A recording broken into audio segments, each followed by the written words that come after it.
নমস্কার বন্ধুরা, তোমরা ঝুমা হোমস্টাইলে কুকিং অনেক অনেক স্বাগত জানাও। আজকে চলে এসেছি নতুন কোনো রেসিপি। আজকে কী নিয়ে এসেছি দেখো, মাছ নিয়ে এসেছি আজকে এটা কী মাছ নিয়ে এসেছি দেখো, পাঙাশ ট্যাংরা মাছ নিয়ে এসেছি। কত বড় মাছ দেখো। এই মাছটা আজকে তেল ঝাল বানাবো, সেটা তোমার সঙ্গে শেয়ার করবো। চলো সবার প্রথমে আমার রান্নাঘরে চলে যাওয়া যাক। আজকে পাঙাশ ট্যাংরা মাছটা দেখেছো কত বড়। এই মাছটা 1 কিলোর ওজন আছে। এই মাছটা আজকে তেল ঝাল বানাবো।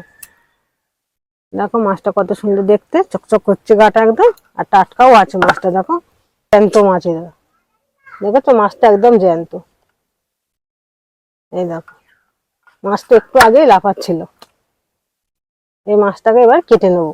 আর কাঁটাগুলো দেখেছো কত বড় বড়, সূচগুলো দেখো, আর লেজাটা দেখো, যেন পাকার হাওয়া খাওয়া যাবে। তো চলো সবার প্রথম মাছটাকে আমি কেটে নিই। একটু হাতে ছাই মাখিয়ে নেবো। সবার প্রথমে এইটাকে কাটবো। দেখো মাছটা কাটছে, আর মাছটা আওয়াজ করছে।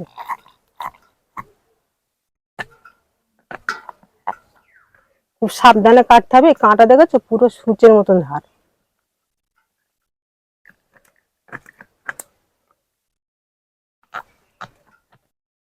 মাছটা কি ভারী, হাত কনকন করছে মাছটা কাটতে। এবার দেখো মুড়োটা কেটে নেবো।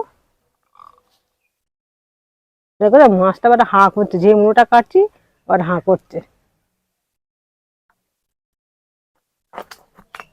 কি শক্ত।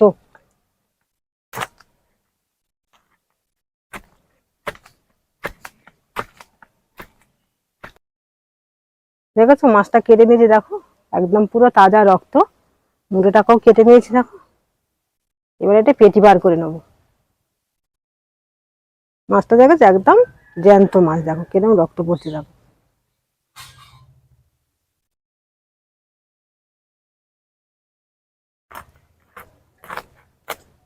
এই পেটি বার করে নিলাম।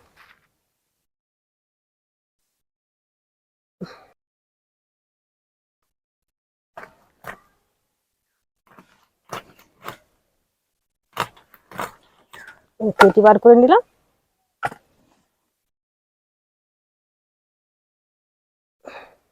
মাছটা কিন্তু চর্বি হয়নি।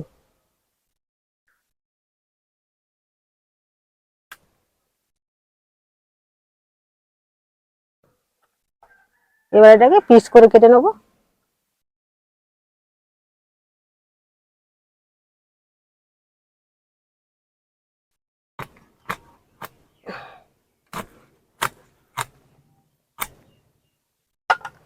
এইভাবে পিস করে নেবো।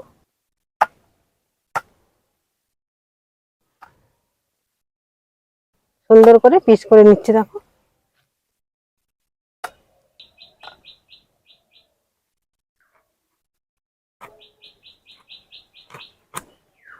এই মাছটা জ্যান্ত আছে, জ্যান্ত মাছের ঝোলও খাওয়া যাবে, অনেক রকম ভাবে রান্না করা যাবে। আমি আজকে তেল ঝাল বানাবো, সেটাই তোমরা দেখতে থাকো।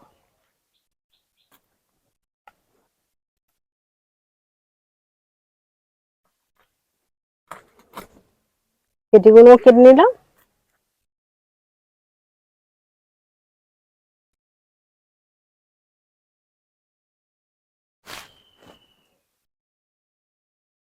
মাছটা তোমার কাটা হয়ে গেছে। এবার মাছটা ভালো করে ধুয়ে পরিষ্কার করে আবার ফিরে আসছি। মাছটাকে তো ভালো করে ধুয়ে পরিষ্কার করে নিয়ে এসেছি। মাছগুলো এবার নুন হলুদ ভালো করে মাখিয়ে নেবো। হলুদ, লবণ, ভালো করে মাখিয়ে নেবো মাছটাকে। আমি মুলোটাকে দু আধখানা করেছি, চাইলে তোমরা আস্ত রাখতে পারো। মাছটাকে ভালো করে নুন হলুদ মাখিয়ে তারপর হাতটা ধুয়ে উনুনটা জ্বেলে দেবো। উনুনটা জ্বেলে কড়া বসিয়ে দিয়েছি। এবার মাছ ভাজার জন্য তেল দিয়ে দিচ্ছি। তেলটা ভালোভাবে গরম হয়ে গেছে, এবার মাছগুলো দিয়ে দেবো।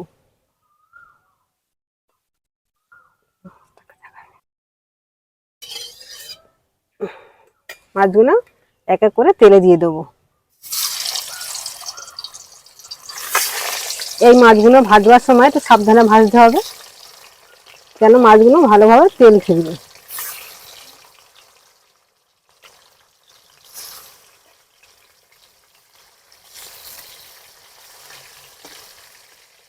চাইলে চাপা দিয়েও ভাজতে পারো।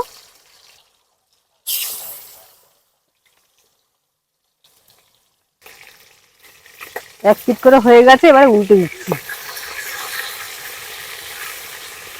দেখো তো কত ভালোভাবে ভাজছে, আর এরকম তেল থেকে যাচ্ছে, তুমি দেখো লক্ষ্য করে বুঝতে পারবে মাছটা ভালোই ফাটে।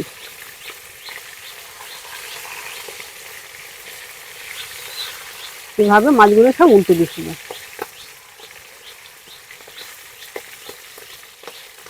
বাবা কিরকম তেল খাচ্ছে দেখেছো। এবার আমি চাপা দিয়ে দেবো। এই মাছগুলো ভাজা হয়ে গেছে, এবার তুলে নেবো। কতটা সুন্দর করে ভেজে দেখেছো।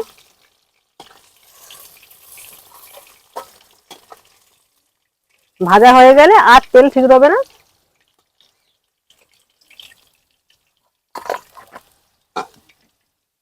এবার সে বাকি মাছগুলো ভেজে নেবো এইভাবে। বাকি মাছগুলো এবারে ভেজে নিচ্ছি, একই রকম ভাবে ভেজে নেবো।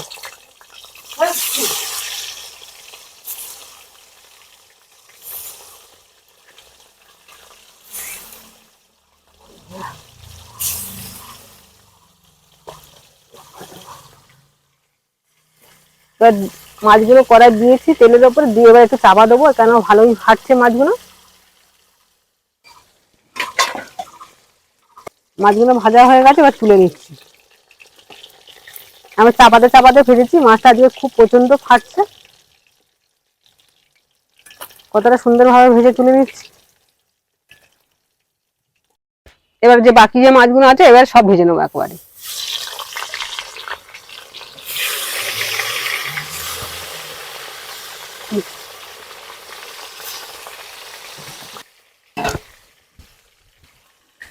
আজকের আমি রান্নাটা বন্ধু উনুনে করছি, দেখতে পাচ্ছ। আজকের দিনে সকালে খুব প্রচন্ড বৃষ্টি হয়েছে, তার জন্য উনুনটা আজকে ভিজেও গেছে, চাপা দিতেও পারিনি। তাও আজকে উনুনটা ভালো জ্বলছে।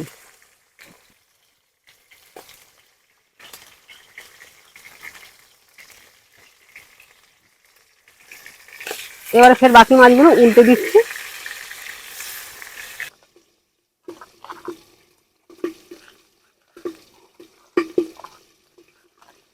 মাছগুলো সব তো ভাজা হয়ে গেছে দেখো। এবার আমি তরকারিটা বসিয়ে দেবো। দেখো মাছগুলো কতটা সুন্দরভাবে ভেজে নিয়েছি, একটু মাছ ভাঙেনি একটু, ঠিক আছে, কতটা সুন্দরভাবে ভেজেছি।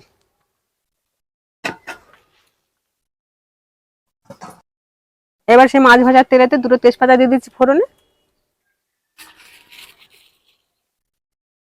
সামান্য দুটো কালো জিরে। এবার পেঁয়াজ কুচোনো,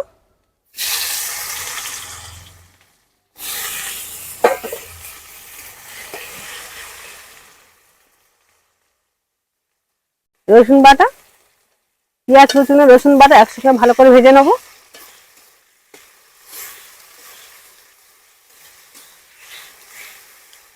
ভালো করে ভেজে নিতে হবে, কাঁচা রসুনের গন্ধটা চলে যাওয়ার জন্য।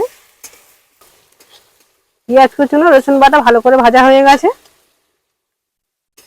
কাঁচা গন্ধটাও চলে গেছে।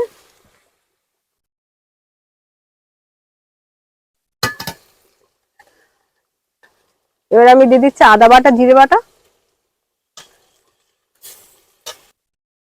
আদা বাটা জিরে বাটার উপরে দিয়ে দেবো নুন।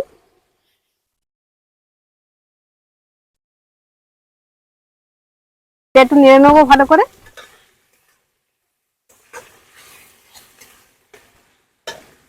তারপরে দিয়ে দিচ্ছি পেঁয়াজ বাটা।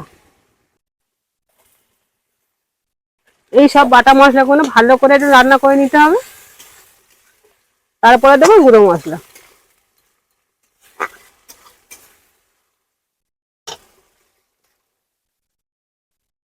একদিকে খুন্তি নাড়ছি আর একদিকে জাল দিচ্ছি। আদা রসুন পেঁয়াজ জিরে সব তো ভালো করে রান্নাটা করা হয়ে গেছে, ভাজা হয়ে গেছে। এবার দিয়ে দেবো গুঁড়ো মশলা। আবার প্রথম দিয়ে দিচ্ছি হলুদ, তারপর দিয়ে দেবো লঙ্কার গুঁড়ো, ঝালটা তোমাদের প্রয়োজন মতন দেবে। একটু ধনের গুঁড়ো, একটু জিরের গুঁড়ো, একটু স্বাদ মতন চিনি দিয়ে ভাজা মশলাটা দিয়ে ভালো করে রান্না করে নিতে হবে।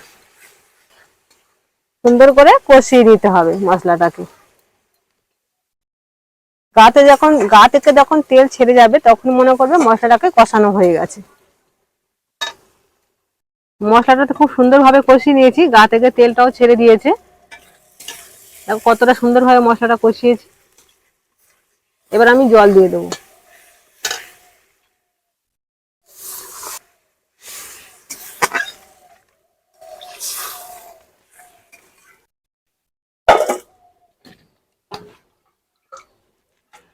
জলটা তোমাদের প্রয়োজন মতন দেবে, যেরকম লাগবে সেরকম দেবে। আমি জলটা এরকম ভাবেই দিলাম, এতটাই জল দিলাম আমি। এই ঝোলটা ফুটে গেলে তারপরে মাছগুলো দিয়ে দেবো।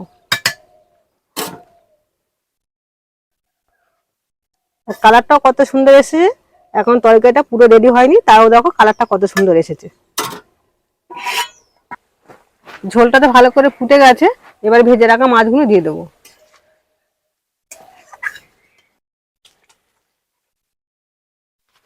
এখানে আমি ধনেপাতা টমেটো দিলাম না, মন করলে তোমরা ধনেপাতা টমেটোটা দিতে পারো।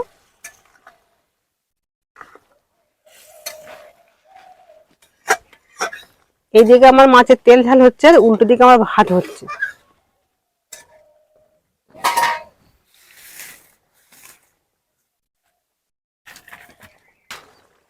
এবার তরকারিটা আমার প্রায় হয়ে গেছে, এবার আমি দিয়ে দেবো গরম মশলা। গরম মশলাটা আমি এখনই দিয়ে দিলাম, মনে করলে তোমরা তরকারিটা নামিয়ে দিতে পারো।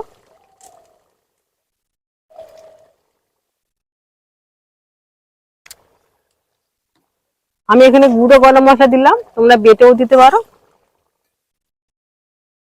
গরম মশলা দিয়ে আমি এবার নামিয়ে নেবো। কতটা সুন্দর দেখতে হয়েছে তরকারি, দেখেছো?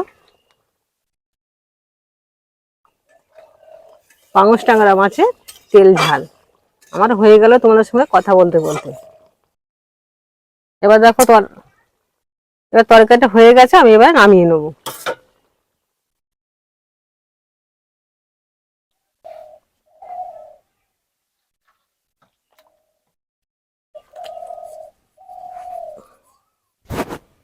দেখো তরকারিটা আমার হয়ে গেছে, নামিয়ে নিয়েছি। দেখেছো কতটা সুন্দর দেখতে, আর কালারটা কতটা সুন্দর এসেছে। এখন দেখো মাংসের তরকারির মতন কালার এসেছে, আর খেতেও খুব সুন্দর হবে। তা তোমরা বাড়িতে একবার এরকম ভাবে পাঙাশ ট্যাংরা মাছের তেল ঝালটা বানিয়ে খেয়ে দেখবে কতটা সুন্দর লাগে।